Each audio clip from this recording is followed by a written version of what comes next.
মেধাবীদের ঢাকা বিশ্ববিদ্যালয়, মেধাবীরা বলে সেখানে পড়ে। তোমরা আমার বালের মেধাবী, তোমাদের ভিতরে মনুষ্যত্ববোধ নাই। তোমরা মেধাবী বলার নিজেকে জেনারেশন দাবি করতেছ। তোমাদের বালের মেধাবীদের এদেশের দরকার নেই। যে দেশে মনুষ্যত্ববোধ নাই তার মেধার দরকার নেই। তোমাদের মতো মেধাবী এই পৃথিবীতে, এই বাংলাদেশে দরকার নেই। তোমাদের মতো মেধাবীরা এই কর্মকাণ্ড করলে, মনুষ্যত্ববোধ তোমাদের ভিতরে যদি না থাকে, তাহলে তোমাদের মতন এই মেধাবী দরকার নেই। এদেশে তোমাদের মতো মেধাবী দরকার নেই। ঢাকা বিশ্ববিদ্যালয়ের বুয়েট এত বড় বড় প্রতিষ্ঠান, আপনারা সর্বোচ্চ মেধাবী, দেশের সর্বোচ্চ মেধাবী।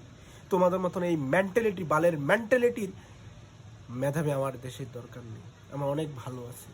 আমাদের ভিতরে যারা প্রাইভেট সেক্টরে বা ধরেন হচ্ছে এই যে নর্মাল ন্যাশনাল ইউনিভার্সিটিতে পড়ে, এরকম অনেক অমেধাবী মনুষ্যত্ববোধ মানুষ রয়েছে। তোমাদের মতন এই বালের মেধাবী এই দেশের দরকার নেই। দুঃখ নিয়ে বলতে হয়, তোমরা আয়োজন করে মানুষ মারো, আয়োজন করে খাওয়াও, তারপর মানুষ মারো। ছি, দুঃখ লাগে।